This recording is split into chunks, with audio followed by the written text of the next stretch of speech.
live the life beyond the boundaries we set on ourselves, to live and to run boundless, to be inspired, to achieve, to overcome the mountaintop in our life.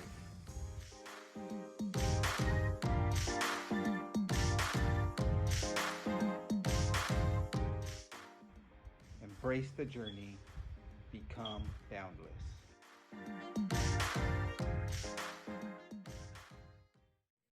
Hello, Live Rome Boundless family. Welcome to another episode of the Live Rome Boundless show.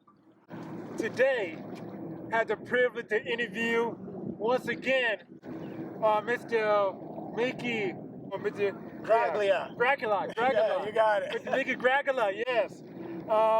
So a lot happened the first time we connected back in January for the Zoom interview. Yep. But today we have our first in-person interview. Thank you, because the pandemic close to an end. Everybody got, so yeah. But we are here at Big Bear. As you can see, it's a beautiful place, beautiful sight to be here. My first time at Big Bear. Oh, really? So, yeah. Nice. Well, welcome up here. Thank you. And Big Bear is where you and your wife reside at. Yep. And just here to just talk about your latest book that's coming out soon.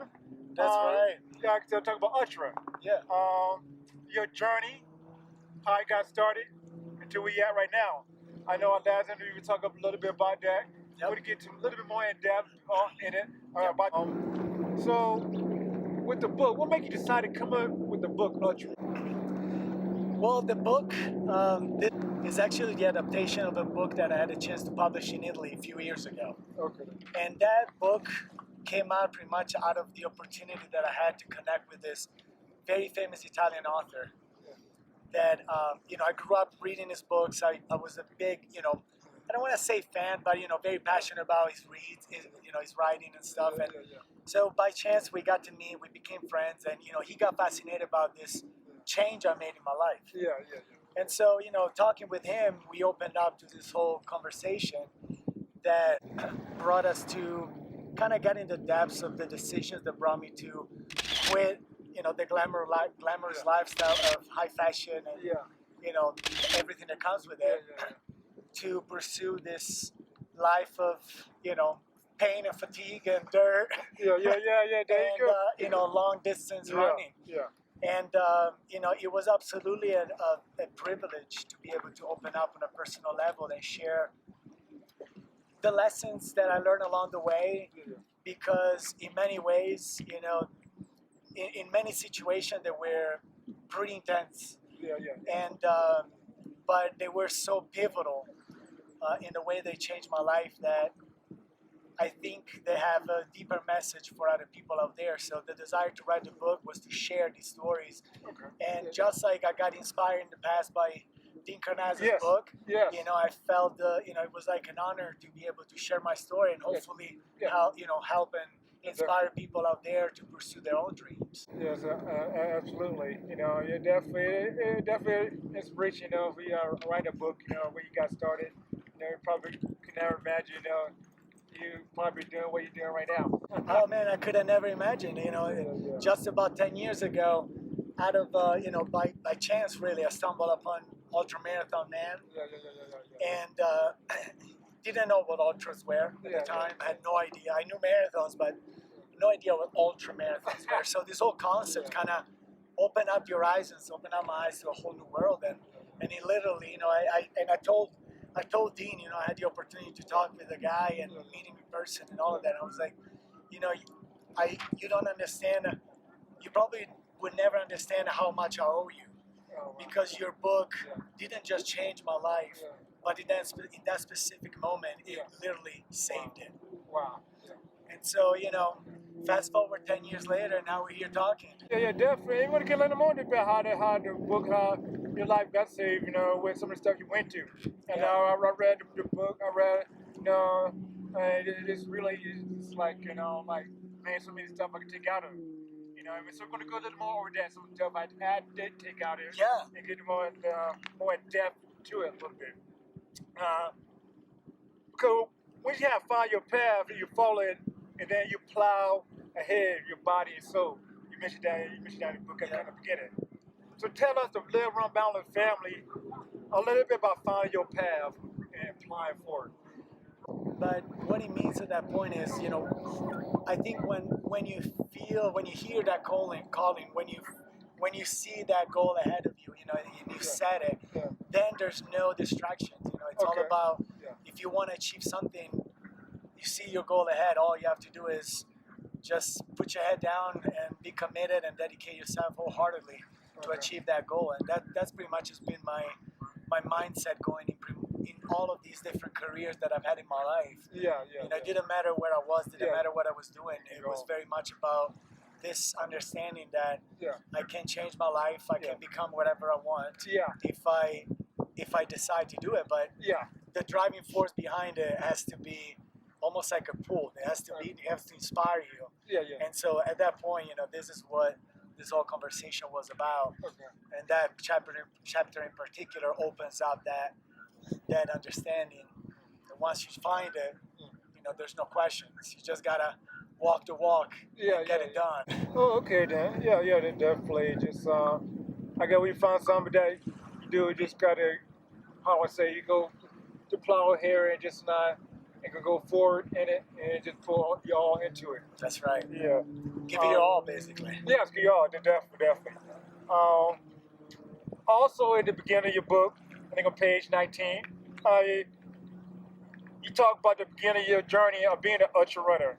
It was not pretty. So, what is ultra to you? Well, the technical physical term we all know it's just, you know, the distance beyond the marathon, so beyond the 26.2 miles. But in my opinion, it's more like a metaphysical term. Okay. So here we're talking about something that truly brings you beyond running, beyond the physical part of it. Yeah. That's why, like, I share in the book the concept that, in my opinion, ultra running doesn't start until probably 60, 70, 80 miles. Oh. So, you know, technically 30 miles is an ultra marathon, but you know, when you're running even 50 miles, 60 miles, 70 miles, you're still very much driven by your body. Okay. Your body's still very much in control. Your energy is still there, but there is almost like a step up that you take going beyond the physical. So it's almost like transcending your physicality. And that's when you start tapping into that mental game.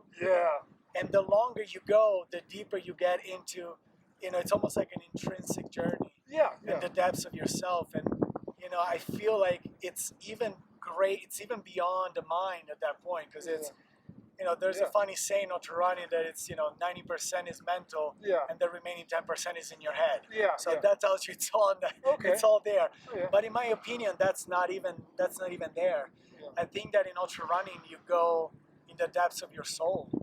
When you tap into very, very long distances, because the mind will only carry you again up to a certain point, and just as evolutionary precautions, you know, it will always take the easy way out. It will always tell you, you know, you're gonna have to drop, you're gonna have to stop. This hurts. But if you have a deeper, and here I'm talking about, you know, your motivation, your inspiration that are set in your heart, your spirit, your soul, you can transcend all those limitations and truly allow yourself to live fully free, boundless. No pun intended, but fit right perfectly. You truly can be boundless. You can be limitless. And once you reach that state, you realize that it creates almost like, to me, it's like a spiritual journey, because it creates a deeper connection with yourself that opens up the connection with everything around you, and you feel part of this infinite energy. So once you realize that basically you could keep going. As long as you you stay on top of your nutrition, of course, you have to take care of the mechanical parts of it.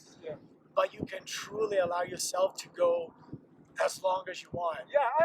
As far as you want. I agree. There's no limit. Every day I'm feeling good, I could go like more, like, so I stop at 5 because of time. And I mean, so I can go longer, you know. Now I got feeling good, just like it's something, just like, you know, something gotta light you up, and you gotta find that motivation inside. that you can hold on to when they're going against stuff. But if you are strong enough and courageous enough to break through those barriers, because of course it's gonna be challenging. Oh yeah, of course it's gonna be hard. Oh yeah. But once you do, you allow yourself to live fully free, fully unbounded, fully present, and that's an outstanding. Those are magical moments. You know, those are sensation, feelings, moments that we don't get to experience in everyday life. Because once you live in comfort, you never need to struggle to break those barriers. And when you live in comfort, I'm not saying it's right or wrong, but we all live the way we want to live. But to me, that became almost like a life motive. You know, it became almost like a quest to find out how far I can actually go. So it kind of broke all the perceived limitations, and I'm on this journey to just push the envelope and see where I can go. You had a full-time job working with your family in a family business, and living having a successful life, you know, working with your family. So why not stay there?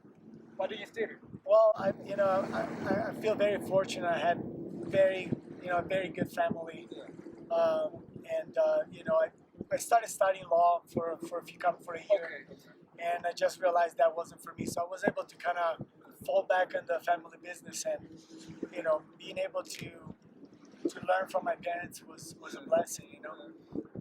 We have an amazing relationship to the day, and just being able to be there was awesome, and I enjoyed it for the time for the time being. It was a great journey because I'm coming off of school. I'm 20, 21 years old, and I've started to study different languages. I started traveling the world, from California to Japan and everywhere else, everywhere in between.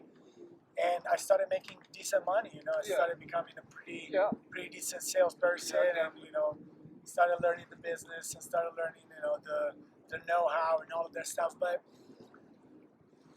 I often talk about the calling, and to me, I think it's something innate in our characters to, I guess, pursue something for ourselves. And I always felt like the business that I was working in, it was very fulfilling at the time, and it was very rewarding, both on a personal and financial level. But I always interpreted it as my father's legacy. So to me, I was like, and I'll tell you why. Okay, tell me. It's like my family comes from very humble beginnings. My father, his family put him out of school after middle school. He's a person that doesn't even have high school diploma. He's a person that picked himself up. He taught himself. He basically created a career. He's a person that speaks 5 languages fluently. He's a person that traveled the whole world. He created a whole business, and he was able to raise his status and offer an outstanding life to his family. So to me, that always inspired me. And my perception has always been, if he started from nothing, and he was able to create so much, and just following in his footsteps, I felt like I was wasting my time and wasting my potential, because I'm like, I'm already starting up here. What can I do for myself? You know what I mean? He started from here and he got there. I'm already starting from here. So if I'm staying here, I'm just riding along and tagging along and drafting out of what he did. So I felt it like it was, and I'm not saying it's right or wrong. I just felt that way. And so to me, that's when 2007 came. I was 24 years old. And I decided to, sell my stuff over there and, embark on a journey in the unknown, literally. I decided to move to Miami because at the time was our main port of entry in the country. And so I was like, maybe, I go out there, I expand the business, maybe I open up a branch, maybe I do this, maybe I do that. But then something else happened. It was not your passion, it was not your dream, but it was an opportunity to try something different, and you were good at it. You didn't choose, I would like to say you didn't choose Marlon, but it kind of chose you. That's right. The model, was it easy? Was it not easy? Well, at the beginning, it was very easy. So, what happened is the very first week that I'm in Miami, so I'm still looking for an apartment. I'm crashing on a friend's couch.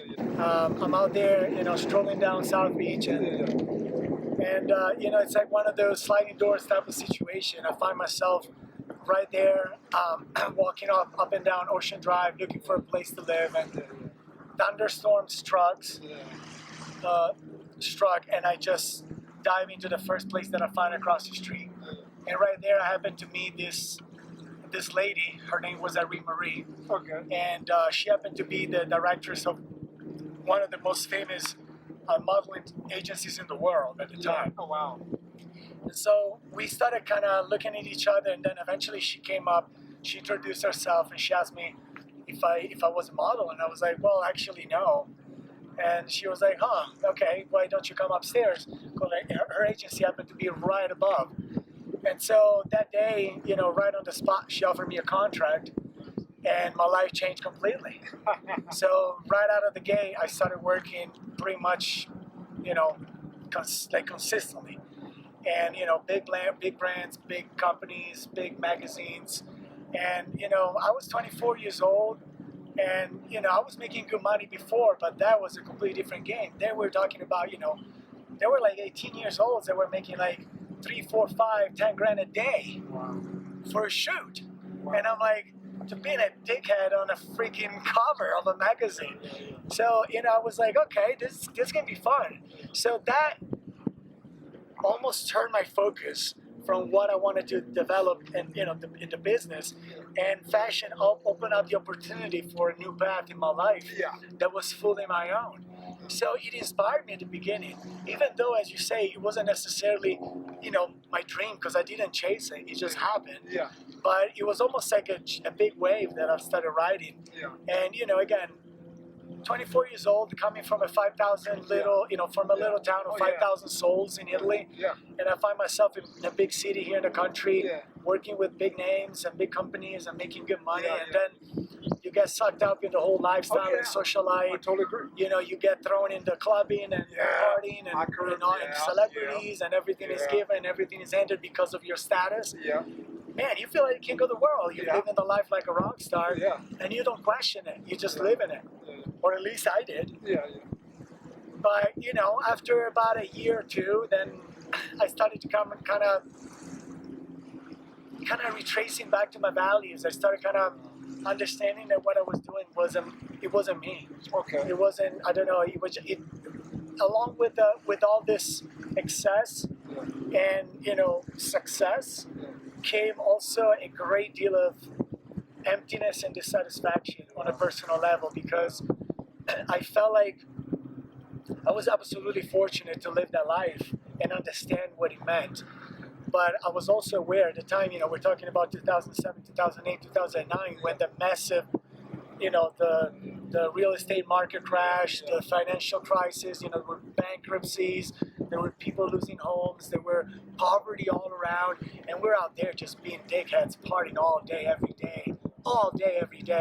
It was not, and so I'm like, this is like a complete level of disconnection, because you're so absorbed in the life that you're living that you're not even worrying about people. So to me, that was a pivotal point where I came to the understanding that I needed to make a change in my life. So that's when I moved to New York. It gave me a new spin to pursue, the bigger fish out there, bigger names, bigger companies.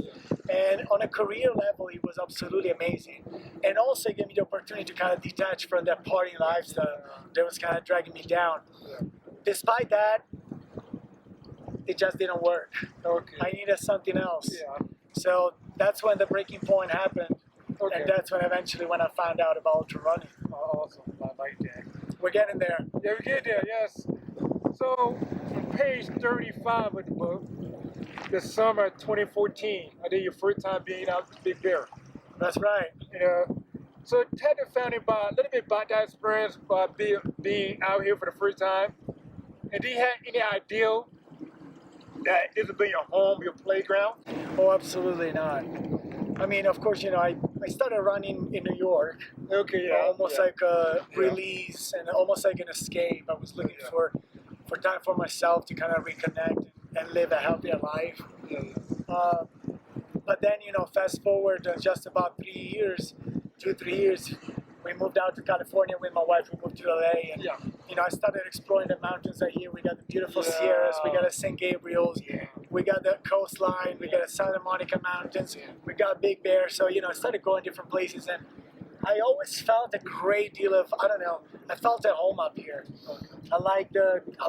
I just like the environment, and it's only a couple of hours from the city, so it almost became like my favorite training ground. As soon as I could, I would just kind of dive out here and get to train at altitude and enjoy the solitude and create a healthy headspace to get into longer races. Okay. That's pretty much where my journey began. Okay, nice. So you didn't know at first, but Absolutely not. Yeah. It's life, you got carried. Yeah. And of course, you make decisions, but I think there are certain paths that take you to where you need to be. So reading on page 61, that stuck out to me. Your wake up call or that light bulb moment. Yeah. And answer the questions. Who am I? What am I doing with this life of mine? Yeah. So what is that, for you? Well, that came from that introspective question came from, it sparked from the life that I was living at the time and the people that I was hanging out at the time. Because, again, I chased the dream.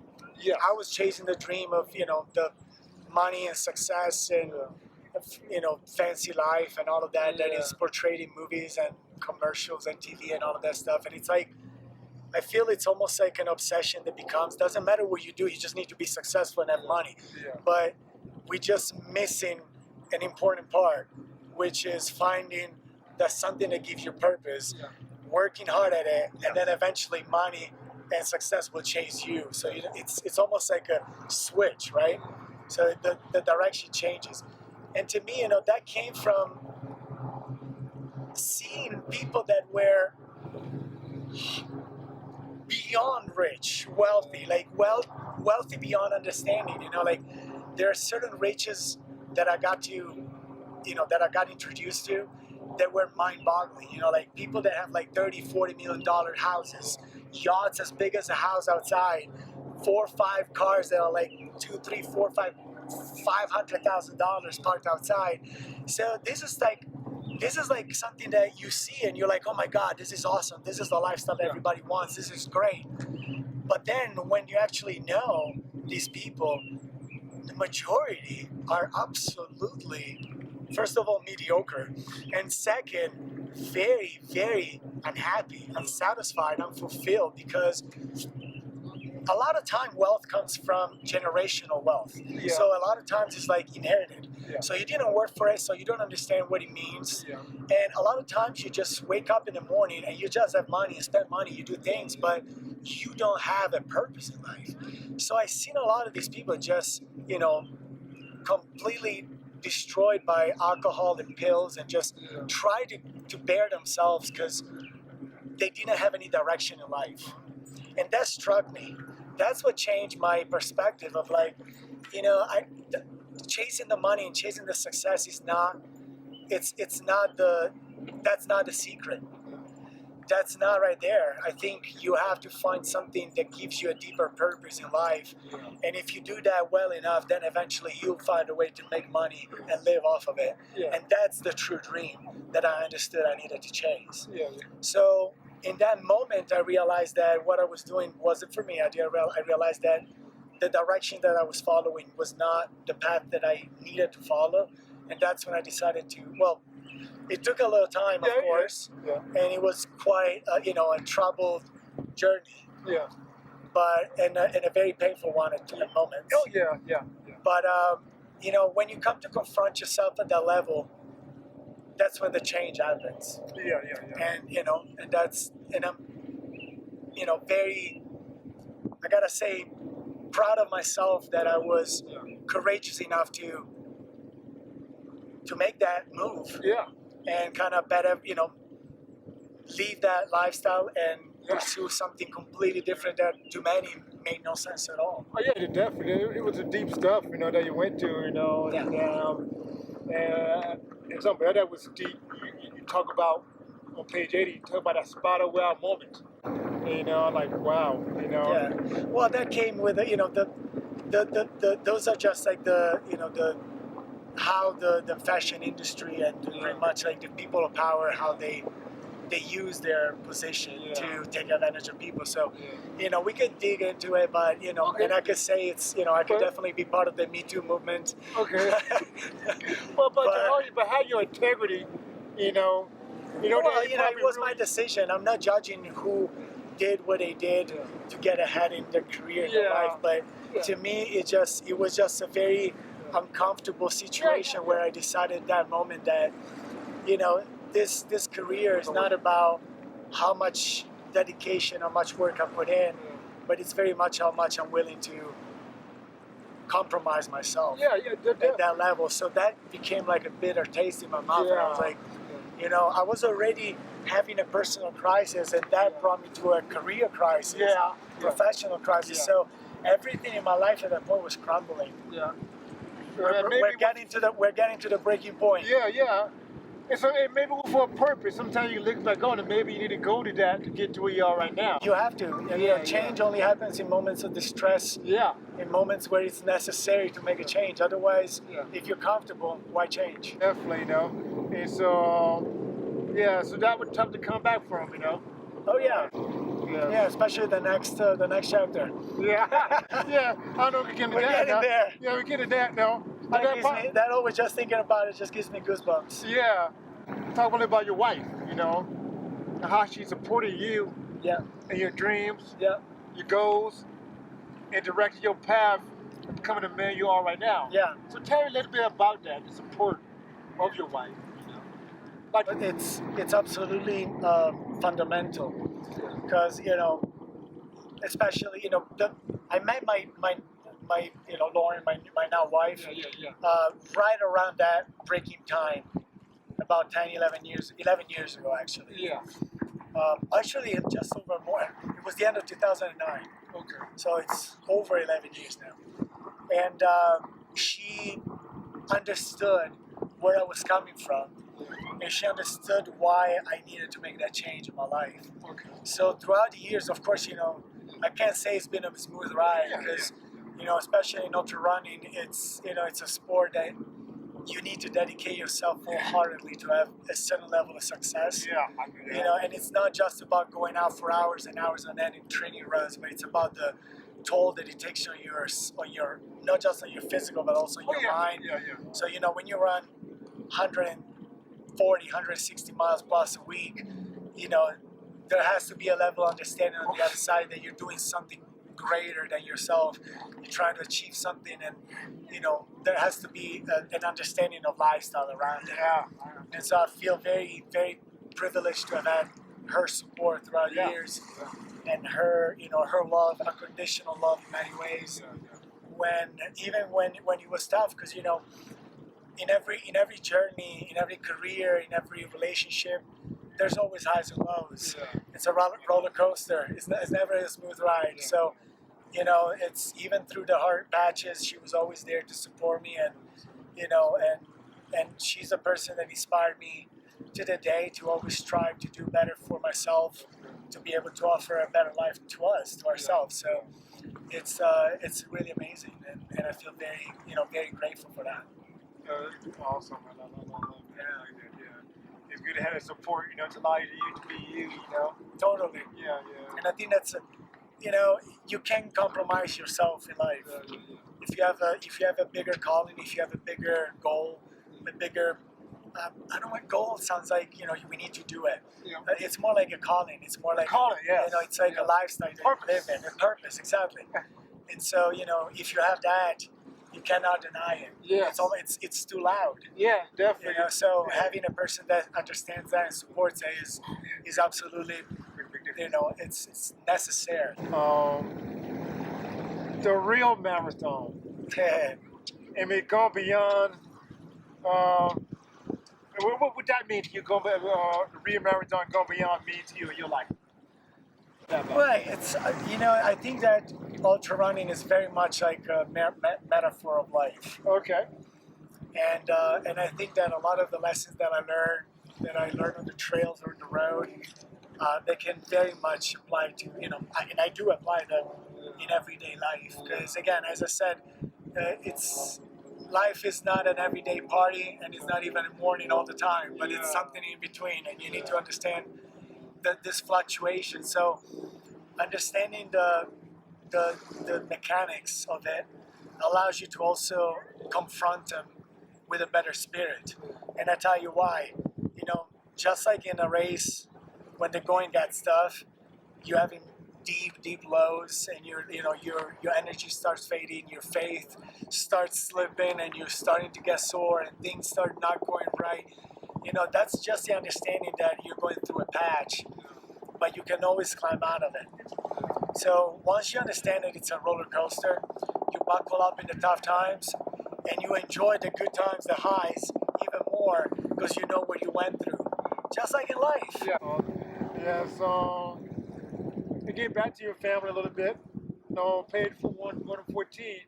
Talk about the top of the mountain, and about your dad. Yeah. And tell you about how he supported you and taught you to go to the top of the mountain and go a little bit further. Yeah, that is something that always inspired me, and I think that kind of circles back to what I said at the beginning of being able to already start from a high standpoint, from a privileged standpoint. And so you always share this story, not this story, but this thing, telling me, just you're here right now. You're very, you got everything you want, you got everything you need, and you can just accept this, or you can climb the mountain, go to the top of it, see what's beyond. If you don't like it, you can always come back. But if you do like it, just keep going down and see what you can find for yourself. So that kind of gave me that courage, that kind of, because I knew I had my, in a way, he had my back. So again, even there, I can't say I did everything by myself, but intrinsically at a deeper level, even if they live on the other side of the ocean and, thousands of miles away, I still feel that love and support from them. And I find it, absolutely outstanding and amazing to have that in my life. Definitely. It means a lot. So, in pursuing your passion, you talk about, and from the fashion world to the ultra running world, to the sacrifice. So what would some of the sacrifice that it take to pursue your passion, make that transition for you? Well, initially, the sacrifice came from, pretty much living a completely different life. I was training as a model. I was kind of a beefy guy. I needed to kind of turn my focus in a completely different way of preparation. So I had to first of all learn the art, and then kind of sacrifice everything I was in the moment to kind of transform myself in what I wanted to become. So that was a journey of, kind of turning to the unknown, because I had a dream to become a professional runner, but hey, it goes, quite a long way from wishing one and to actually doing it, right? So I can say I want to play with LeBron, but then, there's a big gap in saying, okay, I'm going to play with the Lakers next year, But, I was fortunate enough to have enough drive and I guess dedication to stick to the practice. And, I got inspired by guys like Krupicka, Scott Jurek, Dick Hernandez, the greats of the greats of our sport. Those are the guys that pretty much made ultra running popular and successful to what it is nowadays. And, if some people nowadays are professional runners, we pretty much all owe it to them for making the road. Because up until about a decade ago, there were very few, if any, ultra, professional runners. So, to me, it was absolutely, it started off from a standpoint of, I believe in it, and I'm gonna do everything I can to make it happen. And I sacrificed myself, I sacrificed my career, because I was living in New York at the time. I lived on the 15th floor of a skyscraper in New York. I still had my place in Miami. I was traveling the world, and then all of a sudden, you dive into this very poor industry, and that was not the wisest choices. But fast forward 10 years, I couldn't be more happy. I was courageous enough to leave everything behind and pursue that dream wholeheartedly. So yeah. Yeah, just like a starving artist or somebody from Hollywood, trying to make it That's big, right. But if you don't do it, if you don't put yourself in that situation, you'll never find out. Yeah, you're right. You're correct. I'm gonna talk a little bit about the temple. How important is the body in movement? Right. Well, you're not your body. You're not your mind. You're not your thoughts. You're something greater. But the understanding is starting from the base. The base is your body, because the body is your temple, and then what happens in the temple allows you to grow to a stronger mind and a stronger level of consciousness and awareness of yourself. So everything is tied together, and the more you practice, the more you understand it, and the more you understand it, the more you realize that everything is connected. So why wasting this beautiful opportunity to raise the bar and live life as your best self? We all can do it. Yes. So it's all a matter of making a decision and opening up, to a better self. The real purpose became, at least what I feel in my life, became in a daily task of getting up every day before dawn to expand myself and push my limits a little further. So that's an intrinsic sense of purpose, because you are getting up doing something for yourself that makes you better. Yeah. Okay. You want to get to? I know we talk about life. But life and running against go hand in hand. I like to run life. Yeah. You went down there, you want to get to the running, to the stream. You got the bad water coming up soon. Yep. You done it a couple years ago. You win it. Yep. You're running the hardest places on earth. You run the coldest place on earth. That's right. A lot of people look at you. They just like crazy. I get that a few times. Yeah. So what life lesson without running one extreme to another? What life lesson you would give to people listening, going to watch this? Well, I'll tell you what, if 11 years ago you told me I was going to run a marathon, I said forget it. But, throughout this path, let me start from saying this. I very much have a very adventurous spirit. Okay, yeah. I feel more like an explorer more than a runner. Yeah, okay. That's why, I don't have any desire running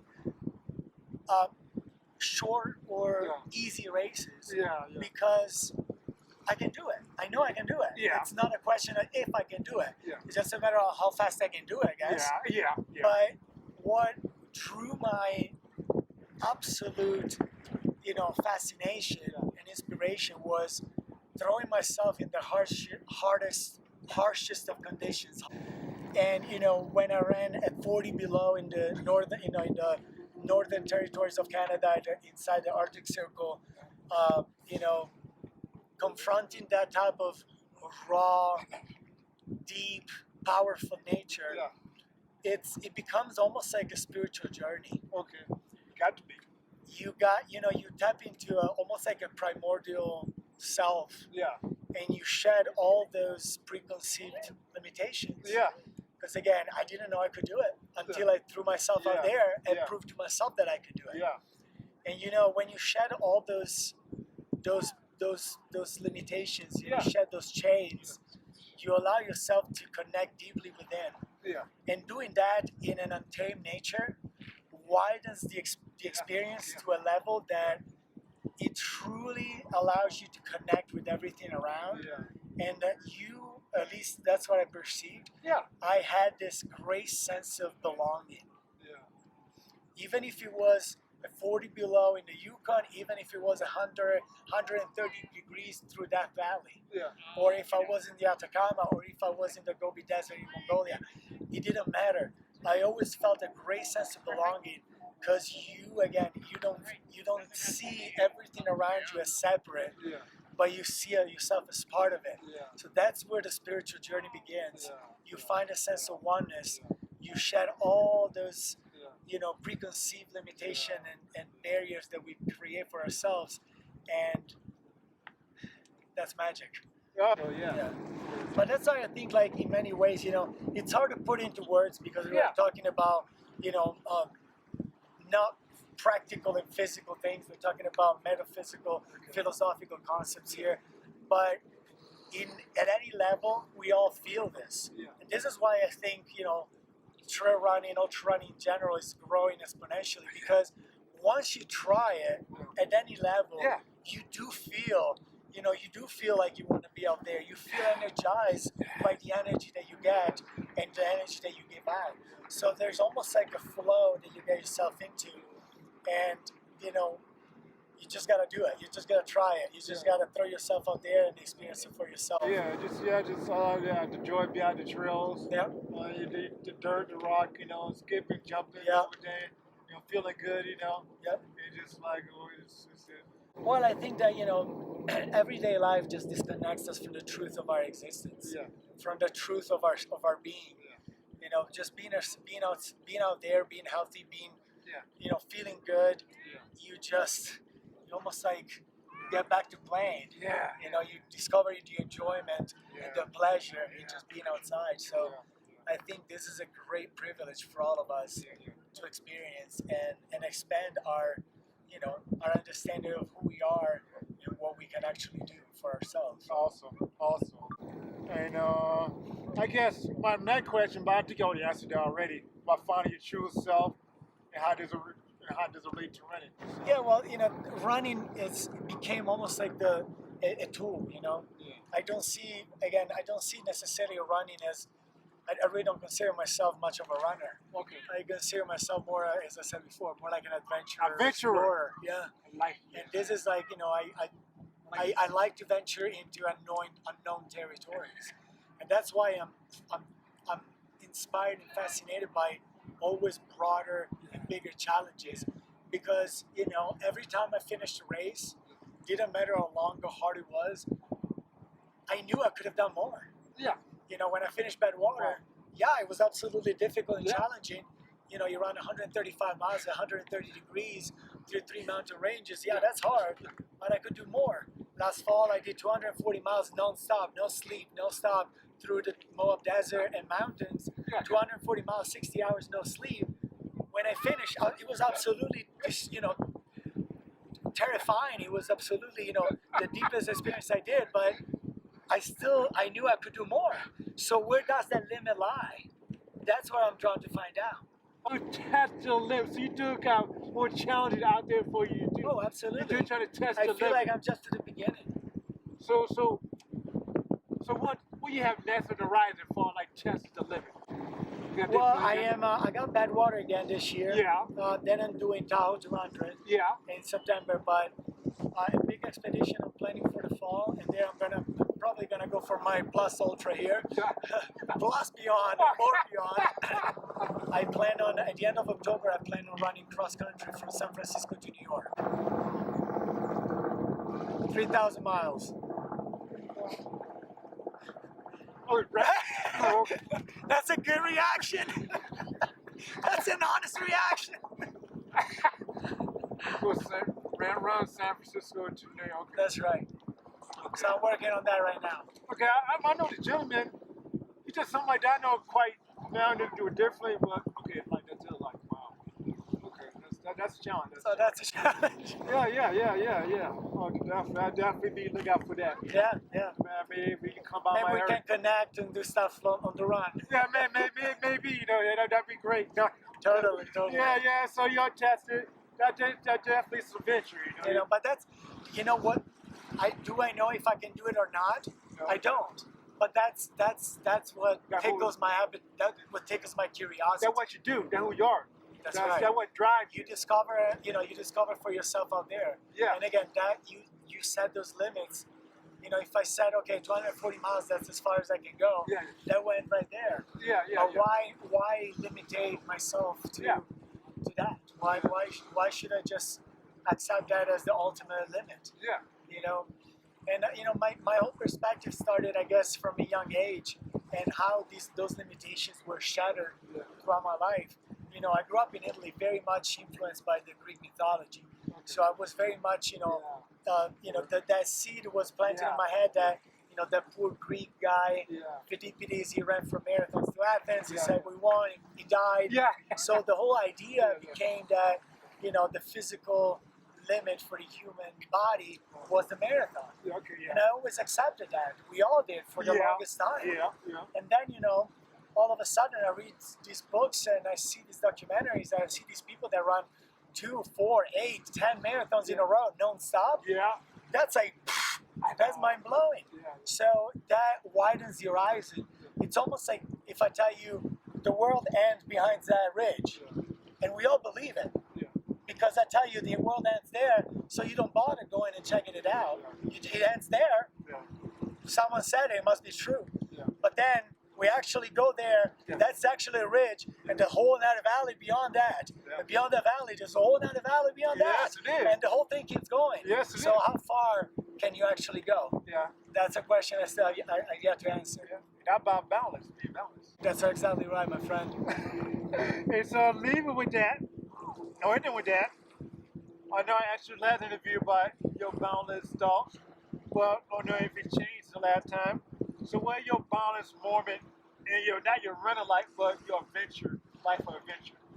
What's your boundless moment after that? It's very much about the adventurous spirit. I think the boundless spirit is about not accepting the status quo and find out what's possible for yourself, by yourself. Yeah. So, you know, whatever journey you want to pursue in life, just believe in yourself, you know, wholeheartedly, and do not accept what it is someone else experience, because you are not bound by that. You are there to pave your trail, to blaze your trail, to pave your own path, and that to me is so fascinating, so inspiring that, again, it gave meaning, purpose, and fulfillment in my own life, and I hope sharing these stories will, you know, spark that in our listeners. So thank you so much. But just so Well, we'll leave some for the readers. Definitely some for the readers, you know. I got to check out the book UlTRA, you know. It's a great book, and you know I'm intrigued about it. You know, it caught my attention, and I jotted out a lot of notes, you know. But yeah, definitely got to check it out. So thank you for the time. Well, it's been a great pleasure. Thank you for the opportunity to share some of my stories. You know, we're glad it worked out. Yeah, glad it worked out. You know, and I hope we get to do it again after your attempt to run from San Francisco to New York. Yeah, it'll be a pleasure. During and before, after. Exactly. Yeah, thank you to Live Run Boundless family for joining us today. That episode of the Live Boundless Show. Until next time, take care.